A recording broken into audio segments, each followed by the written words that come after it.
How do you gather requirements with a requirements gathering interview? Or how in general do you structure such an interview? Exactly this question I'm going to talk about today. Get comfortable and let's get started right away.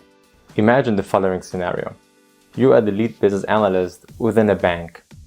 This bank has an internal application where the relationship managers directly operate with the clients of the bank, for example, wealthy clients. Now the product owner tells you that he has to make sure that the data quality standards for this application are of high standard. Otherwise, the project cannot go live. Now it's your job to enable the change. So now you need to gather requirements in order to really understand what this whole data quality topic is all about. And this is how you do it. First, set up a first meeting. In the first meeting, it's key to understand that the goal is, for now, just a kickoff. When I say kickoff, you don't really directly gather all the requirements. Key is really to understand what is the true need of the product owner. What is the goal in the end? What is the problem? And what are we trying to solve? In order to understand the real problem, I've created already a dedicated video for this. I will just link it anywhere up here. So please make sure to watch this first so you understand the key of problem solving first. So after you've watched this video and in order to understand the real problem of your product owner, it's now time for the next step, the second meeting. The importance for the second meeting is to set the goal clearly. How far do you want to come in this session? What is the goal here too? Is the goal probably high-level requirements? If so, then in this meeting you can discuss the requirements. A very first principle in requirements gathering interviews is seek to understand first, then to be understood. Listen carefully for keywords such as I want to, I need to, I have to, or I'm doing X, Y, Z. What is your product owner telling you? This is key here, be a good listener. And also every single time you kind of like hear one of these keywords, try really to understand if this requirement is derivable from the real problem, because you want to make sure you don't have unnecessary requirements. So every requirement has to be linked to solving the problem in the end. So it's also key to ask your product owner the question, why? Why are you doing X, Y, Z? Why do we need this or that? Because by saying why, you have the chance to understand what is the intention of this action. Because probably there's maybe a better solution to solve this.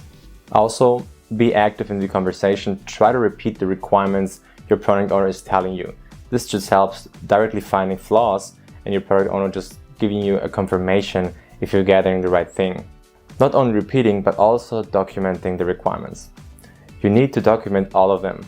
I've also created a dedicated video on how to document requirements in an Excel spreadsheet. Very basic, very easy. I will also link it right above here, so make sure to watch this too. But anyways, in this video I will give you a very brief introduction into this, but if you want to have more information, make sure to watch it also. So now you can see a certain list or table which attributes a requirement should have in order to document it. So for example, every requirement needs an identifier, so an ID, so you know exactly which one you're talking about. Title, so you can name it. A description, really kind of like specifying the requirement.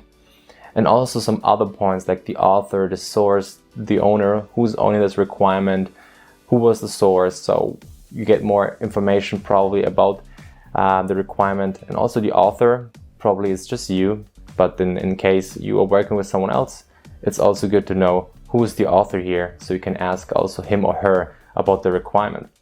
Like I've said, there are many attributes for a requirement, and I've all captured it in the video I mentioned before. So after documenting all the requirements, it's also key to every single time have the end in mind. What do I mean when I say have the end in mind? Like I said, we are talking about a data quality topic, so have the end in mind. What is the concrete outcome, the end goal? Is it probably a check which is showing you how good the data is, or what is the concrete outcome, right? What do you want to hand over to your product owner in the end? Keep that in mind and you will never lose focus on how to achieve your goal. And also try to emphasize the words by drawing graphics during your interview.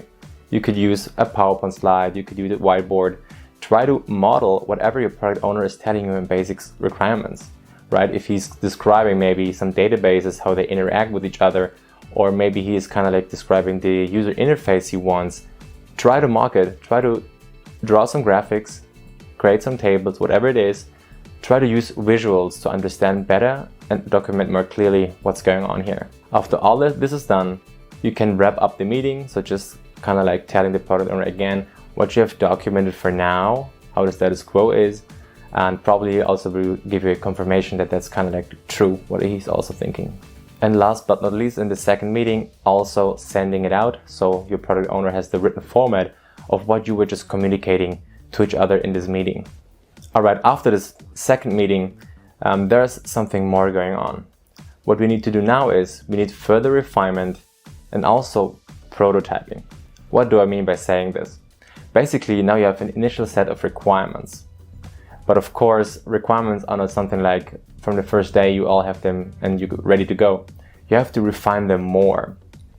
I mean, as you go on in the project, you will find yourself in a situation where you need more requirements or more detailed requirements. So you need refinement. So basically you will need more meetings with your product owner or a representative to refine more what exactly is needed here. And also prototyping gives you the chance to implement those refinements and showing maybe the prototype to your product owner. Is that the right direction I'm going, or do I need any adjustments? This cycle helps you a lot in order to come closer to your goal and also satisfy the need of your product owner. And that's basically how you can conduct such an interview, right? It's really a process from kicking it off, having the cycle where you refine it more and more and come closer to the end, which you always have in mind. If you're interested in more of this business analysis related content, make sure to subscribe so you don't miss out for the next video. Alright, see you the next time. Take care. Bye.